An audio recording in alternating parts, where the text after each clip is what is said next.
penting untuk mengidolakan banyak orang agar yang bisa kita tiru adalah sesuatu yang benar-benar itu kita bisa aplikasiin dengan gayanya kita. Kayak Rian mungkin logatnya orang Sulawesi, Mbak Nana kebetulan orang Sulawesi, makanya agak sedikit bisa saya tiru.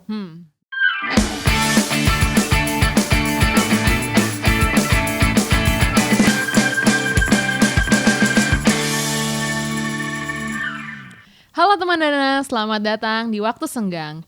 Balik lagi sama aku Linda yang akan nemenin kamu di episode Waktu Senggang kali ini. Aku bakal infoin ke kalian untuk jangan lupa like, comment, share, subscribe, dan juga nyalain notifikasi supaya kalian gak ketinggalan episode-episode terbaru dari Dana Indonesia. Pastiin kamu nonton video ini sampai akhir karena kalian bisa dapetin hadiah saldo Dana. Dan caranya tuh gampang banget, kalian tinggal cek description box, kemudian kalian langsung jawab di kolom komentar, dan sertain juga Instagram username kalian. Oh ya, info juga untuk selengkapnya langsung cek description box.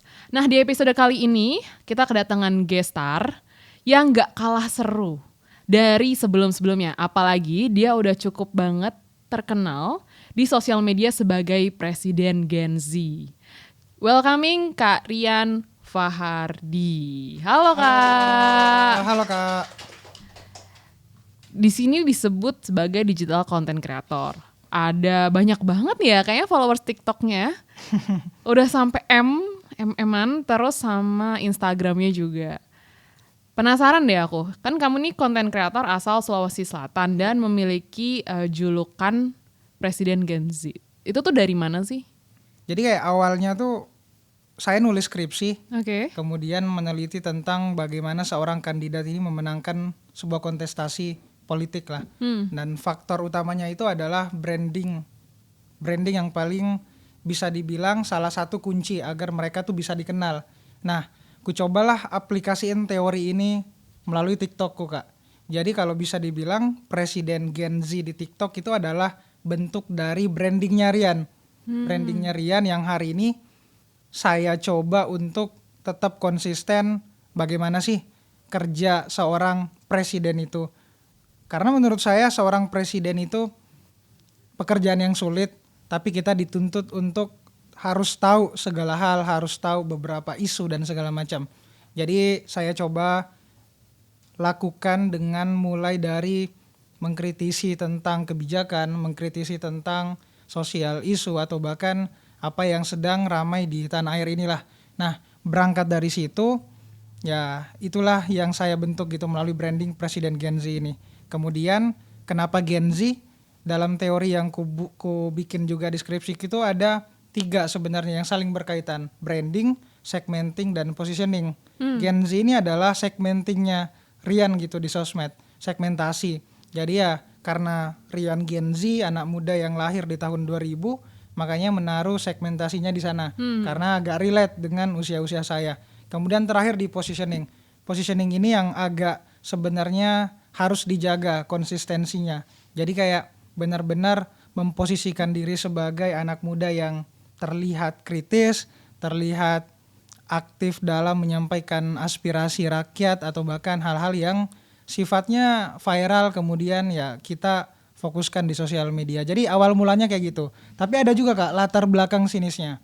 Latar belakang sinisnya tuh anak muda yang kerap kali ngomongin politik selalu dibalas dengan sinis. Selalu dibalas dengan remeh gitu. Kayak lu masih kecil gitu, belum paham tentang politik dan segala macam. Terus ada juga yang bilang, coba lu yang jadi presiden. Nah dari komentar sinis itulah saya amini jadi presiden. Oke, ternyata itu ya latar belakangnya. Terus ada juga kalimat yang bilang the next Najwa Shihab. Nah udah dibilang kayak gitu tuh berencana bikin mata Rian juga gak? Atau hidung Rian gitu biar agak beda dikit gitu, ada rencana gitu gak? Aduh rambut Rian aja. Oke, rambut Rian boleh. Oke, di video Rian beriin kado ke Mbak Najwa, aku lihat tuh di Instagram. Ada kalimat yang menarik menurut aku. Apa tuh Kak? Kalimatnya yang jangan takut bermimpi ketemu idola, melainkan membuktikan dan berusaha meningkatkan value atau kualitas diri. Nah, menurut Rian sendiri, gimana sih step by step atau misalnya kiat-kiat deh buat Gen Z ini bisa naikin value? Cara kita agar meningkatkan value kita. Kalau saya adalah banyak-banyak harus tahu tentang diri kita. Beberapa anak muda sering gagal, sering jatuh karena itu tadi. Dia belum mengerti tentang apa yang dia sukai, apa yang dia senangi. Istilahnya kalau kita nulis skripsi ya harus kelar di latar belakang dulu nih. Apa yang bisa kita maksimalkan sebagai anak muda, potensinya kita apa, dan apa yang bisa kita benar-benar aktualisasikan yang benar-benar dalam diri kita. Nah, dari situlah nanti muncul kita senang apa, potensi kita yang bisa dibagikan atau bahkan dimanfaatkan lewat diri kita. Jadi mulai dari mencoba hal-hal yang baru, kemudian yang namanya menunjukkan keterbukaan itu penting bagi anak muda.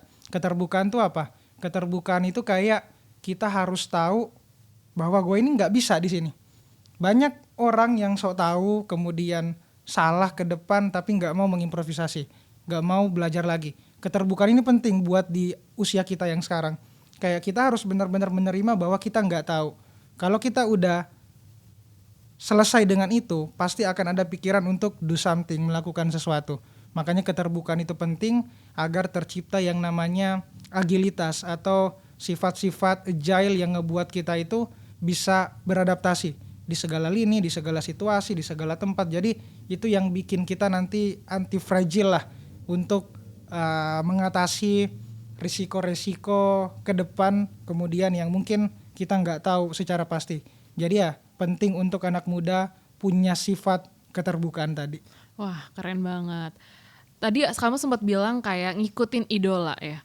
Banyak gak sih cibiran yang bilang kayak kamu terlalu niru Mbak Nocha nih, terus bedanya kamu sama Mbak Nana apa yang kayak gitu? Penting untuk mengidolakan banyak orang agar yang bisa kita tiru adalah sesuatu yang benar-benar itu kita bisa aplikasiin dengan gayanya kita. Kayak Rian mungkin logatnya orang Sulawesi, Mbak Nana kebetulan orang Sulawesi, makanya agak sedikit bisa saya tiru. Tapi ya omongan orang lain kayak misalnya, lu mirip ini segala macam, itu bodo amatin aja. Selama kita benar-benar di jalur yang benar menurut kita dan tidak merugikan orang lain atau diri kita sendiri, sikat aja. Lanjut terus ya. Oke, tadi sempat dibahas idola tuh harus banyak. Coba dong kasih tahu 3 atau enggak sampai 5 lah. Top idola Rian sekarang. Banyak sih sebenarnya. Kalau misalnya gaya ngomong suka juga sama Pak Gita Wirawan. Terus Mbak Najwa. Terus ada yang namanya di luar tuh banyak sih sebenarnya yang saya idolakan. Ada Perdana Menteri Inggris, Rian suka banget ceritanya kayak Winston Churchill. Kemudian ada pahlawan perangnya Prancis di Perang Dunia Kedua kayak Jenderal de Gaulle. Kemudian ada banyak seperti ya figur-figur seperti itulah, orang-orang yang berani, orang-orang yang tercatat baik dalam sejarah, dan itulah harusnya yang kita lakukan tuh membaca sejarah itu penting banget. Jadi Rian mengidolakan orang-orang yang seperti itu sih sebenarnya. Sama kalau di Indonesia ada Pak B.J. Habibie sih. Kebetulan karena dia juga orang Sulawesi Selatan, jadi saya mencoba belajar banyak dari beliau. Oke, tadi membahas sedikit soal keberanian ya. Ini kan emang Rian berani banget nih ngomentari isu-isu yang ramai diperbincangkan. Ada ketakutan gak sih kalau buat konten atau nyuarin pendapat gitu? Atau mungkin ada cerita dapat ancaman gitu, atau mungkin desakan dari pihak-pihak tertentu gitu? Oke. Kalau ditanya, Rian ini sebenarnya gak terlalu berani-berani amat sih Kak. Oh ya, padahal kelihatannya Justru dari konten kayak berani gitu. Penakut saya. Oke. Saya takut ketika sekeliling saya tuh diam, melakukan pembiaran, ngebiarin orang atau pejabat yang benar-benar kita kasih amanah, tapi dia korupsi, dia arogan, dia bertindak sewenang-wenang. Makanya takut ketika orang-orang sekeliling ngelihat itu tapi ngebiarin aja. Makanya katanya Sohogi tuh, diam itu adalah sebuah kejahatan karena kita melakukan pembiaran gitu. Makanya hari ini keberanian Rian itu ya karena sebenarnya takut di sekelilingnya itu diam. Makanya mulai dari konten, mulai dari gerakan yang Rian bangun tuh benar-benar ingin mencoba memantik generasi Z atau bahkan orang-orang yang takut menyampaikan suaranya, aspirasinya itu berani gitu. Makanya sampai hari ini kayak ngebangun beberapa komunitas juga yang memang awalnya selalu ada opsi yang bikin kita tuh harus berhenti gara-gara tadi yang kakak bilang ada ancaman, ada apa segala macam ya pasti ada. Sampai hari ini kayak buat konten ada aja tuh komentar-komentar yang ingin ngejatuhin, yang ingin suruh take down dan segala macam. Bahkan ada beberapa konten yang Rian dipanggil diskusi gitu dengan menteri. Wow. Dan itu positif bagi saya, mending kayak gitu. Kenapa? Karena suara kita atau suara anak muda itu memang harus didengarkan, harus diberikan ruang sebesar-besarnya. Karena ya itulah demokrasi, kita memang harus tukar pendapat di situ. Berarti kesibukannya sekarang ini aktif aja bikin TikTok atau ada kegiatan-kegiatan lain nih? Boleh diceritain?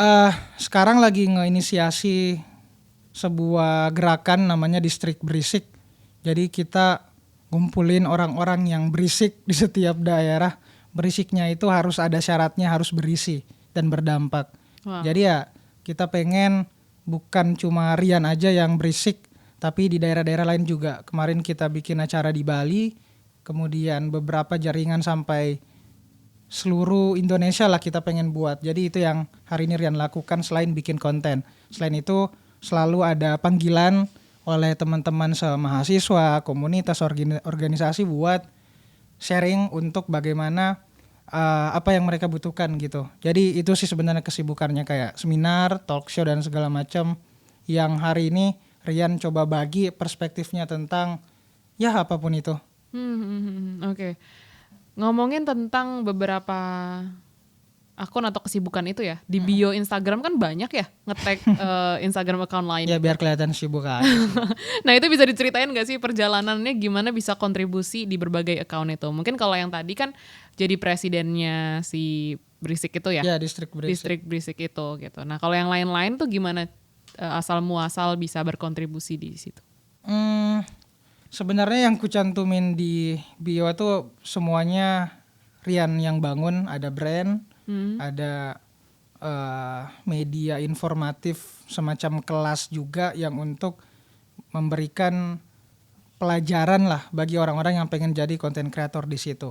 Karena dulu cita-cita jadi jurnalis, makanya memutuskan buat ngerantau ke Jakarta buat ngejar itu sebenarnya.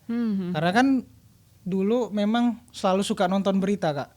Jadi kakek tuh selalu nyetel berita-berita mulu. Jadi gak ada waktu nonton SpongeBob atau Rudita Buti lah dulu. Oke. Jadi kayak selalu berita.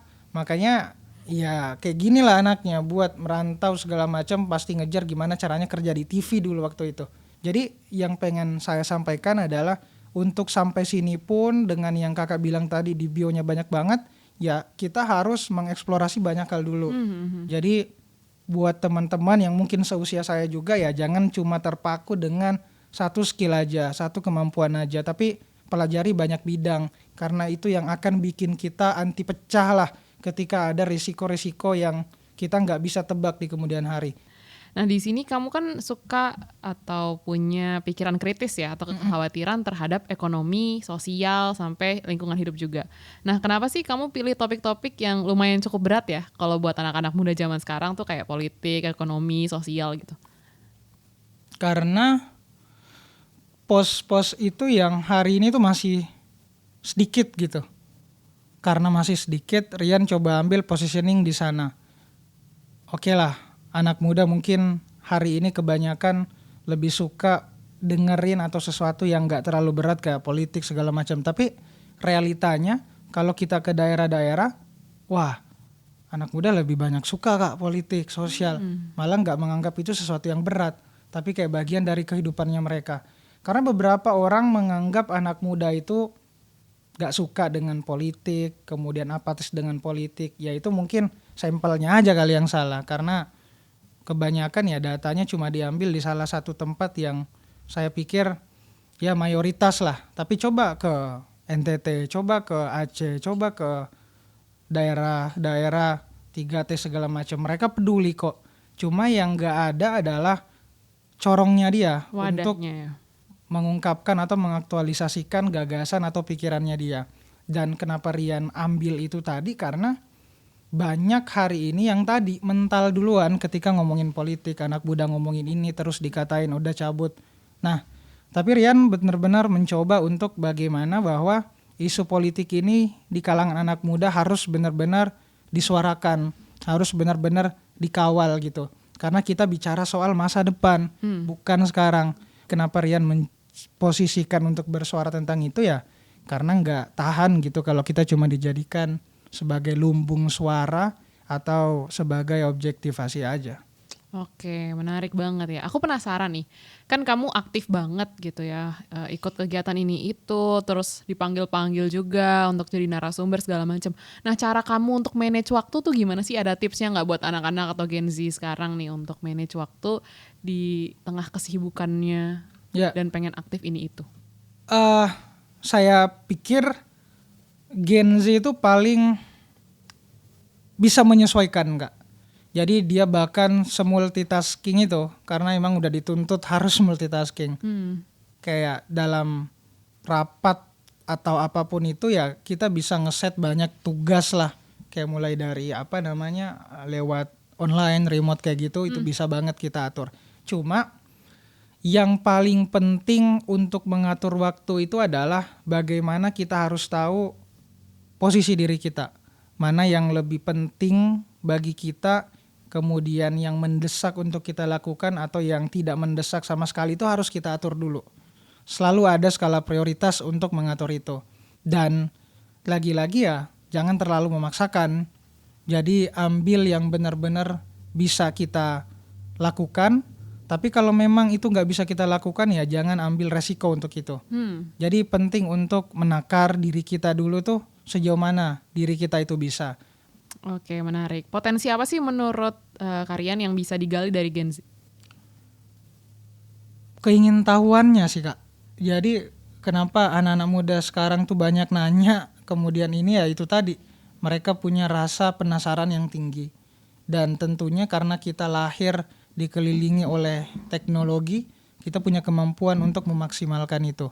Wah, menarik. Berarti kalian nih yang pada kepo-kepo FOMO-FOMO bisa ditingkatin lagi ya kepo-kepo FOMO-FOMO-nya biar lebih nge-explore diri lagi, terus lebih lihat nih isu-isu di sekitar kita tuh kayak gimana gitu ya, lebih terbuka lah ya.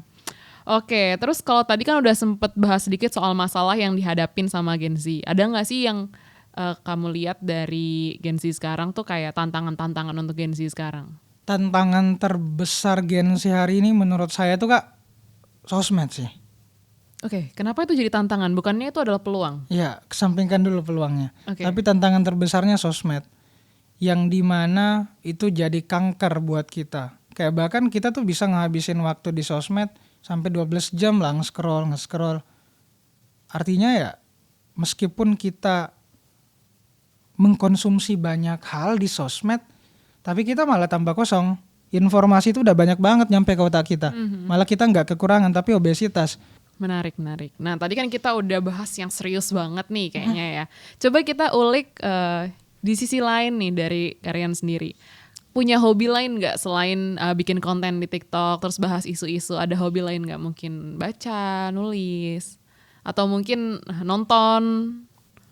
Banyak sih Kak. Apa tuh? Boleh diceritain nggak? Pertama suka lihat bintang. Bintang? Ya. Oh, berarti punya alatnya atau Enggak. lihat biasa aja gitu? Lihat aja. Oh, okay. Suka lihat bintang. Kalau nonton gitu? Nonton suka juga sih. Suka juga. Oke. Justru kayak kalau misalnya lagi banyak pikiran pasti arahnya Hiburannya. tuh untuk ini nonton sih. Karena tuh Rian ya mungkin terlihat sangat aktif di sosmed, teriak sana sini. Ternyata kalau selesai itu capek gitu ya. Juga butuh makanya harus refreshing juga, nonton dan segala macam itu jadi aktivitas utama sih sebenarnya. Oke, utama ya. Nah, oleh karena itu kalian juga nih kalau misalnya pengen hiburan juga bisa Netflix, Spotify, mungkin dengerin lagu juga ya kan, ada main game juga kan. Kalian bisa juga langsung gunain Dana untuk bayar subscription ataupun langganan di beberapa pilihan ya untuk entertainment itu. Bisa Netflix, Spotify, gaming, dan juga video-video lainnya yang menarik. Nah, berarti kan itu udah ya ngisi waktunya selain bikin video. Ada lagi nggak? Nge-game sih kadang-kadang. Oh, nge-game juga. Nge-game online? Terus suka mancing juga sih Kak. Oh, menarik ya. Ini ada sisi digitalnya, ada sisi yang kayak membumi banget gitu ya. Ke alam, ngeliatin keindahan alam gitu. Dari situ muncul banyak perspektif, banyak wawasan. Di alam misalnya ya kita bisa berpikir ulang lagi kayak misalnya ternyata di kota kita terlalu berisik gitu, makanya kita butuh ketenangan sehingga ya balik jernih lagi. Kemudian kadang kalau kayak baca filsafat juga ya banyak sekali tentang pengaruh-pengaruh agar kita tetap bijaksana. Itu ternyata relate juga kalau kita buat konten. Jadi sesuatu yang kita anggap nggak sesuai dengan bidang kita itu justru malah memberikan kita pandangan baru agar bisa menghadapi blind spotnya kita atau titik butanya kita. Oke, seru banget ya. Itu amanat-amanat yang kita bisa pelajari dari pengalaman kalian sendiri gitu ya. Yang mana kalau aku bisa rekap itu lebih ke nge-explore diri, cari tahu potensi diri sendiri, dan coba berbagai hal gitu. Jadi jangan berpuas diri sama satu bidang aja gitu ya, satu bidang aja cukup, tapi kalian malah explore, terbuka banget sama bidang-bidang lain dan cari pengalaman sebanyak-banyaknya dan seaktif-aktifnya. Dan lihat nih isu-isu di sekitar kalian itu seperti apa dan jangan hanya diam aja. Gitu. Nah, teman Dana juga bisa cek sosial medianya Kak Rian Fahardi di mana? Di Instagram ada, di TikTok juga ada. Oke, namanya sama ya? Namanya sama Rian Fahardi. Oke, kalian bisa dapetin insight-insight baru dan juga konten-konten yang seru lainnya ya dari sosial medianya Kak Rian. Aku juga mau ngingetin buat kalian ikutin kuis dan dapetin hadiah saldo Dana dengan cek di description box buat info selengkapnya. Jangan lupa untuk like, comment, subscribe, dan juga share. Dan juga subscribe YouTube Dana Indonesia ya. Terima kasih buat Karian udah mau ngobrol-ngobrol bareng aku dan kasih insight-insightnya, pengalamannya, sharing ilmunya juga gitu ya. Terima kasih juga buat kamu yang udah nonton. Sampai ketemu di waktu senggang berikutnya. Linda pamit dan Rian pamit. Bye-bye!